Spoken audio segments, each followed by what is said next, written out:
et à tous et bienvenue sur la chaîne Projet Linéaire. Aujourd'hui, je suis ravi de vous présenter un nouveau tutoriel qui vous aidera à mettre vos engins en mouvement sur Power Project. Dédié au métier de la construction, Power Project est un logiciel qui vous permet d'associer des maquettes 3D à un planning Gantt pour créer des livrables en 4D. Maintenant que vous savez de quoi on va parler, sans plus attendre, passons au tutoriel. Donc ici, vous retrouvez l'interface de Power Project. Interface qui est actuellement vide. Je viens donc de démarrer un nouveau projet. Pour ce projet-là, je vais insérer une première maquette. Donc je me rends dans l'interface BIM ici. Je vais sélectionner du coup une nouvelle maquette. Donc maquette au format IFC. Ici je vais parcourir, hop, et je vais du coup venir chercher, naviguer pour aller chercher ma maquette. Hop, ici. Donc ici j'ai ma première maquette. Comme vous l'avez compris, nous, ce que nous allons faire dans cette vidéo, c'est mettre des objets en mouvement, des engins. Donc là, il va falloir que je crée un groupe, un groupe de plusieurs maquettes. Parce qu'en fait, je vais avoir ma maquette, donc mon bâtiment avec, vous allez voir, le terrain tout autour. Et en plus, je vais vouloir rajouter des engins. Donc ici, je vais devoir créer ce qu'on appelle un groupe. Ici, ce groupe, je vais l'appeler bâtiment. Et je vais venir du coup rajouter ma maquette, ma première maquette ici. Donc allons voir tout de suite ce que ça donne sur l'interface. Vous voyez ici maintenant que je peux afficher ma maquette à partir de mon interface. Donc là, la maquette se charge, c'est la première fois qu'il la charge parce que c'est un nouveau projet. Donc là, il prend un petit peu de temps parce que c'est la première fois qu'il va venir la charger.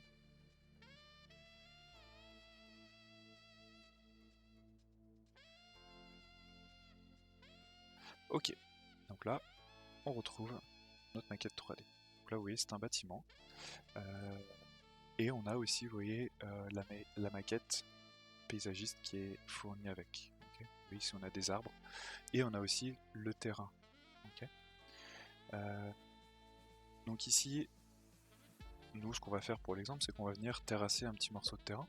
Et du coup, vous verrez que même si là, vous voyez, mon élément terrain est en un seul élément, donc vous verrez qu'on va pouvoir quand même venir le fractionner pour définir une zone un petit peu particulière qu'on va vouloir terrasser. Donc ici, hop, je vais faire un petit peu plus de place. Quand je suis sur un élément de ma maquette, je peux ici, en faisant clic droit, venir fractionner mon élément. Donc là, je vais fractionner manuellement mon élément ici. Donc là, vous voyez que je peux, grâce ici à une petite droite, venir en fait segmenter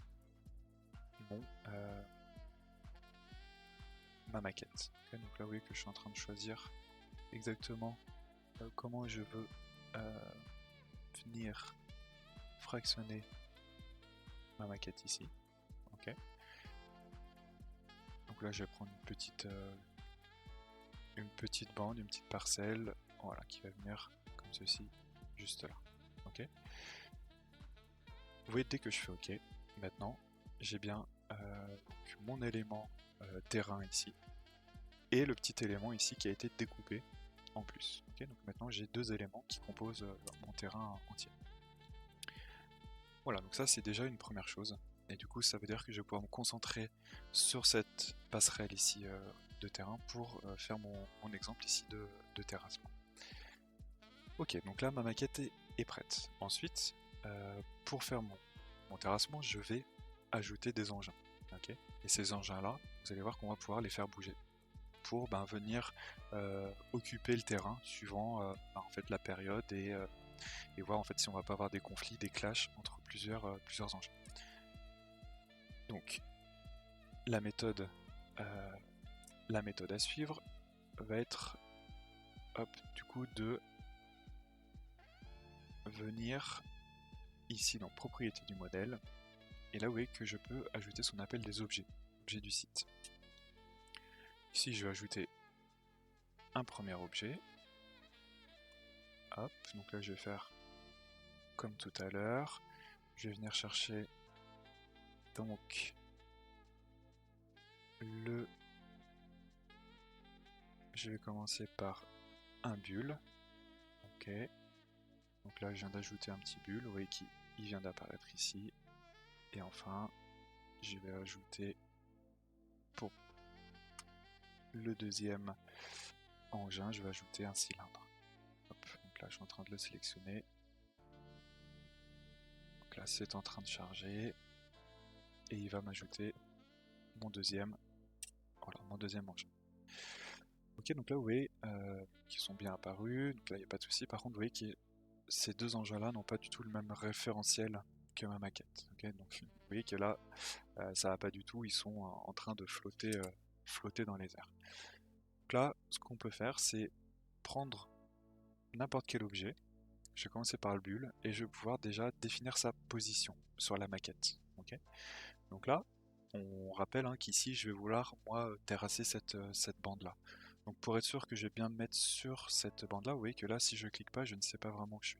Donc là, ce que je vais faire, c'est cliquer sur le terrain restant et je vais pouvoir masquer. Ok, comme ça, il me reste uniquement ma petite bande ici de terrain à terrasser. Et comme ça, je vais savoir exactement où est-ce que je vais pouvoir placer mes engins. Donc je vais commencer par le cylindre et je vais définir sa position. Vous voyez qu'en fait, je peux définir sa position horizontalement, verticalement, et je peux aussi ce qu'on appelle l'accrocher à une surface. Et vous voyez que quand je vais venir cliquer ici, en fait, je peux venir l'accrocher sur cette surface-là, directement donc sur le terrain. Je pourrais aussi, vous voyez, l'accrocher sur le bâtiment. Il va venir se coller en fait à une surface. Ok, donc je vais le mettre ici. Et ensuite, vous voyez qu'on peut avoir, on peut aussi faire pivoter les engins, du coup comme ceci. Okay, et ensuite, je peux le replacer bien comme je veux, comme ceci. Ok, je vais faire pareil avec le bulle. Je vais du coup définir sa position ici, et puis ensuite je vais le repositionner. Je vais le tourner, hop, et le bouger horizontalement. Ok, voilà. Donc là, vous inquiétez pas, pour l'instant ils sont l'un sur l'autre, mais en fait ils vont, je vais les repositionner et en fait ils vont, de toute façon, ils seront pas en même temps en fonctionnement. Okay. Ensuite, ce que je voulais vous montrer, c'est qu'ici, on a vu que les objets n'avaient pas forcément le même référentiel, donc ils vont apparaître, leur point 0 va apparaître à différents endroits, donc c'est pour ça qu'ils flottaient un petit peu en l'air. Et vous voyez qu'ici mon cylindre aussi est un peu plus grand, un peu plus gros qu'il ne devrait être par rapport au bulle. Ok, pardon. Donc ici en fait quand j'étais dans l'outil de positionnement, je peux aussi venir gérer l'échelle. Ok. Et donc ici, moi, je vais pouvoir venir gérer l'échelle de mon objet pour le grossir ou venir le réduire. Okay. Donc voilà pour la mise en place déjà de mes deux objets ici. Okay. Donc là, c'est très bien. Je peux réafficher toute ma maquette. Ok. Une fois qu'on a la maquette, ok, donc là c'est un bon début. Ce qu'il va me falloir, donc là j'ai ma maquette 3D, il va me falloir, quand on veut faire donc un livrable 4D, il va nous falloir l'autre dimension qui va être finalement la dimension temporelle. Donc cette dimension temporelle là, on va l'avoir grâce au Gantt ici qu'on retrouve sur la gauche. Okay, donc ce que je vais faire, c'est que je vais créer un petit planning qui va nous permettre de mettre en œuvre le terrassement avec les engins. Donc ce que j'ai commencé par faire, c'est faire un jalon de démarrage, donc qui sera en fait mon T0. Okay, donc là mon T0, donc c'est un jalon, c'est le commencement de mes travaux, donc j'ai mis une durée égale à 0. Ok, ensuite, après ce jalon là, ce que je vais faire, c'est que je vais commencer mon terrassement. Je vais faire un nivellement. Ok, donc là nivellement, je vais mettre nivellement terrain. Hop là.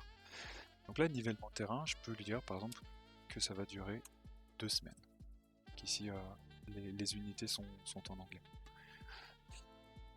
Donc là, ce que je vais pouvoir faire, c'est associer mon bulle à mon activité de nivellement. Okay, et mon bulle viendra se mettre en mouvement lorsque mon activité de nivellement sera en cours. Okay. Ce que je vais pouvoir faire, si je veux être plus précis dans les mouvements, c'est que je vais pouvoir faire plusieurs activités qui vont s'enchaîner. Et comme ça, je vais pouvoir avoir des mouvements beaucoup plus complexes, okay, des va-et-vient, je vais pouvoir faire des mouvements plus spécifiques. Okay. Donc ici, ce que je vais faire, c'est que mon nivellement terrain, je vais mettre plutôt une journée, et vous allez voir qu'en fait après, je vais pouvoir, sur la même ligne, rajouter d'autres activités. Ok. Donc là, en fait, on voit qu'on est, on fait partie de la même activité, mais vous voyez qu'on peut quand même afficher le détail. Okay. Donc ça, c'est pas mal, ça permet d'avoir une décomposition d'une activité simple, mais qu'on va pouvoir décomposer en plusieurs sous-activités. Okay. Donc là, je vais pouvoir faire pareil. J'ai fait le nivellement, et ensuite, après mon nivellement, je vais venir faire mon cylindrage. Donc là, même opération, je fais plusieurs activités. Okay. Donc là, vous voyez, c'est assez pratique. Elles s'appellent toutes du coup nivellement terrain ou cylindrage. Après, on peut, chaque activité, évidemment, venir les renommer les unes indépendamment des autres. Ok, donc là, ce que je vais faire, c'est que vous allez voir, je vais faire avancer mon bulle. Je vais aussi lui faire une rotation, revenir en arrière. Comme ça, il va pouvoir en fait passer sur tout le linéaire, sur tout mon terrain, sur toute ma surface. Ok, donc là, je vais mettre des durées différentes quand je vais avancer, que je vais travailler, et quand je vais revenir du coup sur mes pas pour faire une rotation. Hop, je vais faire pareil avec le cylindrage. Donc là, les durées que je donne effectivement sont complètement fictives et sont totalement pour l'exemple ici. Hop, comme ceci. Voilà, donc là vous voyez que je commence à avoir mes activités, okay, bien décomposées. Et du coup, le but du jeu après, ça va être d'associer des mouvements à chacune de mes activités. Okay, donc quand l'activité sera en cours, je vais avoir un mouvement de mon objet, okay, de mon bulle ou de mon cylindre. Ok. Donc ici, je replanifie pour recaler mes activités comme il faut. Et puis là, vous allez voir, pour voir un peu plus clair, je vais venir zoomer ici sur mes activités. Ok. Donc la première chose que je peux faire pour être un peu plus propre, c'est aussi faire des liens. Okay, donc là, mon T0. Après mon T0, j'enchaîne sur ma première activité de nivellement terrain. Okay, et pour que le bulle et le cylindre ne viennent pas se chevaucher, pour que je n'ai pas de clash, dès lors que mon bulle a fait son premier passage, je vais faire un lien fin-début avec mon cylindre. Okay, comme ça, je suis sûr que j'aurai pas de conflit entre les deux, pas de clash. Okay, voilà, donc là vous voyez qu'on a fait un premier planning avec quelques activités, rien de complexe.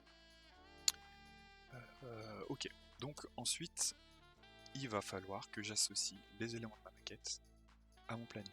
Okay, comme ça, quand mon planning sera en cours, quand mon planning va se dérouler, en fait l'activité qui sera en cours, si elle a des éléments de la maquette qui lui sont associés, en fait les éléments de la maquette vont venir se mettre en place. Okay, c'est tout le but du jeu en fait, d'un planning 4D sur Power Project, c'est d'associer les éléments de la maquette au planning Gantt. Comme ça, la maquette va venir se construire petit à petit. Okay, donc là, nous, le but de ce tuto, c'est de se concentrer sur les mouvements des objets. Donc ici, la maquette sera déjà construite. Donc ce que je peux faire, c'est sélectionner tous les produits visibles. Okay, parce que dès mon T0, en fait, tout sera déjà là, sauf la petite bande ici de terrassement. que je vais en fait faire par la suite. Donc là il est en train de tout sélectionner. Il y a un paquet d'éléments là sur le bâtiment. C'est vrai que je vous ai pas montré en détail, mais entre tous les niveaux, tous les éléments, etc. à l'intérieur qu'on ne voit pas forcément, ça fait pas mal d'infos. Donc là tous ces éléments là, sauf du coup la petite bande ici, je vais les associer à mon T0. Ok. Donc là dès mon T0 en fait, je vais avoir tous les éléments de la maquette, sauf la bande ici. Vous voyez, quand j'ai recliqué sur mon T0, il m'affiche tous les éléments qui sont associés à ce T0 là. Ok. Donc là, on est pas mal. Ok. Maintenant, on va pouvoir créer les mouvements sur les engins. Donc, je vais commencer par le bulle ici pour associer des mouvements aux objets. Donc, il faut que je retourne ici. Donc là, vous vous souvenez, on était venu là pour insérer les objets. Le bulle aussi, on avait défini sa position sur la maquette, okay, donc sa position de départ. Et ensuite, vous voyez qu'ici, on peut associer des mouvements. Donc là, je vais associer un premier mouvement donc, à mon bulle en fonction de cette activité-là. Quand cette activité-là sera en cours, mon bulle va effectuer le mouvement que je vais créer. Okay, donc quand je viens ici, je vais dire que je veux une nouvelle action. Ici, je vais mettre mouvement 1. Ce mouvement 1 sera effectif lorsque cette tâche-là sera en cours. Donc ici, vous voyez que je peux ajouter cette tâche ici. Et le mouvement, il va falloir que je le définisse. Okay, je vais venir ici. Je vais, comme j'ai fait tout à l'heure pour voir un petit peu plus clair, masquer les éléments du terrain qui sont autres entre guillemets que ce que j'ai besoin de faire. Et du coup, je vais pouvoir définir une position de début de mon bulle. Okay, donc là, c'est très bien là où il est. Et je vais aussi pouvoir lui définir une position de fin. Donc là, je vais mon bulle, je vais lui donner un mouvement horizontal. Ok, donc là j'ai juste à le prendre et je vais lui donner sa position finalement d'arrivée. Ok. Donc là, si je veux voir ce que ça donne, je peux faire aperçu. Hop, et on voit bien donc son mouvement ici qui est très linéaire. Donc ça c'est parfait. Ensuite, ce que j'aimerais bien faire, c'est pour réaliser toute ma surface, ce que j'aimerais bien, c'est que pendant cette activité-là, je vais lui faire une petite rotation. Okay, donc ici, je vais pouvoir mettre un autre mouvement juste après celui que je viens de créer. Okay, donc ce mouvement-là sera en cours, sera effectif quand cette activité-là sera en cours de travail. Donc là, je peux définir la position de début. Donc là, vous voyez que c'est la position de fin de mon activité précédente, donc ça c'est très bien. Et là, je vais aussi définir du coup une position de fin. Là, vous voyez que je peux me mettre bien par-dessus pour faire une petite rotation. Hop, vous voyez, comme ceci. Ok. Donc là, position de fin. Hop, je peux mettre aussi mon petit aperçu. Parfait. Donc là, vous allez voir, je vais faire pareil pour les autres éléments. Donc là, quand cette activité est en cours, ma position de fin, de début pardon, est ici. Hop, je dézoome un peu. Et la position de fin, je vais faire comme tout à l'heure, je vais lui donner un déplacement ici, horizontal. Ok, petit aperçu pour vérifier. Parfait. Voilà, je vais faire pareil pour la petite rotation. Position de début, donc vous voyez, il est là. Je vais définir la position de fin avec une petite rotation. Comme ceci. Parfait, je vérifie. Voilà, tout s'est bien passé. Et enfin, dernier mouvement de mon bulle ici. Hop. Position de début, parfait comme ceci. Et du coup, position de fin, je vais lui donner un mouvement horizontal. Comme ceci. Ok. Petit aperçu. Parfait. Donc là, vous voyez, je peux faire fermer. Je ferme aussi ici. Et vous allez voir que quand vous commencez à travailler comme ça sur votre maquette et vous commencez à associer des éléments à votre planning, vous pouvez avoir ce qu'on appelle un aperçu. Vous pouvez lancer du coup la timeline pour voir ce qui se passe. Ok, hop. Donc là, vous voyez le bulle, hop, qui avance, qui fait ses petites rotations, hop, et qui avance du coup dans l'autre sens. Ok. Donc là, ça me paraît pas mal pour ce que j'ai besoin de faire. Ok, donc là vous voyez qu'on a fait ça avec le bulle. Maintenant on va faire exactement pareil avec le cylindre. Donc là on retourne ici dans nos objets, sauf que cette fois-ci je vais sélectionner mon cylindre. Ok, donc là je vais lui donner une première action. Hop, mouvement 1, donc là mouvement 1 du cylindre. Quand cette tâche est en cours, position de fin. Hop, je vais suivre finalement le trajet de mon bulle. Ok. Hop, ensuite je vais faire la petite rotation. Donc là, tourner. Hop là. Parfait. Ensuite, durant cette activité-là, je vais pouvoir me déplacer horizontalement comme ceci. Ok. Hop là, faut que je décale parce que je vois pas tout mon planning. Et ensuite, je vais effectuer ma petite rotation pour enfin finir sur mon dernier passage. Ici, donc, position de début, position de fin, la petite rotation. Hop, et enfin le dernier mouvement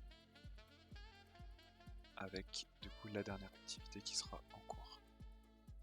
Hop, position de fin, déplacement horizontal. Ok, comme ceci. Je refais un petit aperçu, parfait. Ok, donc là, oui, ça me convient. J'ai l'impression que j'ai pas fait d'erreur. De toute façon, si j'ai fait une erreur, on va vite le voir grâce à la timeline. Ok, donc là, on a effectué les mouvements. Ce qu'on va pouvoir faire, donc là, je vais tout réafficher.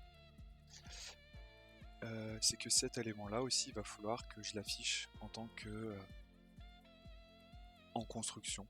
Donc là, en l'occurrence, en terrassement.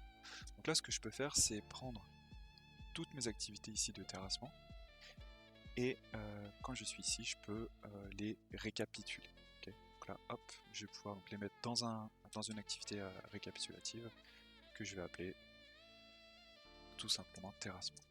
Okay. Et du coup, je vais pouvoir venir prendre mon élément ici, ma petite passerelle, et je vais l'associer finalement hop, à cette activité-là. Okay. Donc là, je vais dézoomer un petit peu, hop, je vais mettre plus comme ceci, et je vais pouvoir lancer ici la timeline. Hop.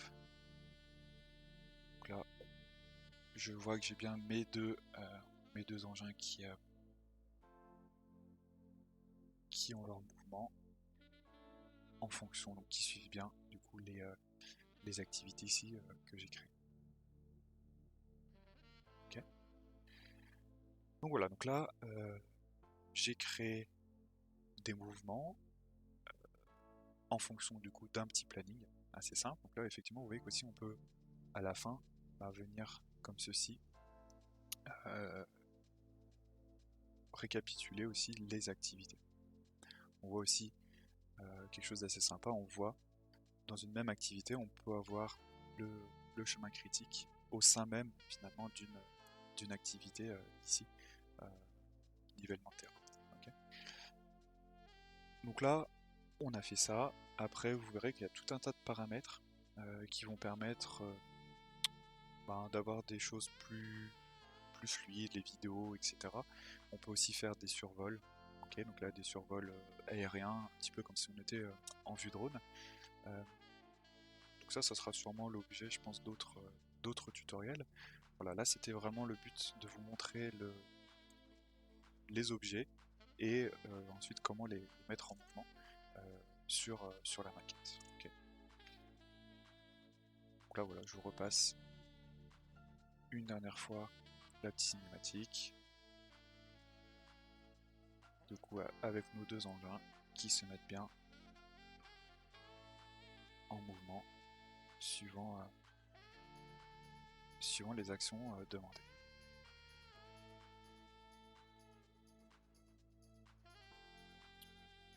Voilà pour l'aperçu. Donc là, on est dans l'aperçu effectivement dans le logiciel, mais on peut évidemment créer des sorties vidéo. On va pouvoir mettre aussi des timelines pour voir à quelle date on se situe. Et on va aussi pouvoir créer des flipbooks, donc des carnets de phasage, avec des sorties images tous les X semaines, heures, etc. Okay. Donc voilà pour ce tutoriel Power Project. Donc nous sommes penchés aujourd'hui spécifiquement sur les mouvements des objets. Évidemment, nous ferons d'autres vidéos pour vous présenter d'autres astuces.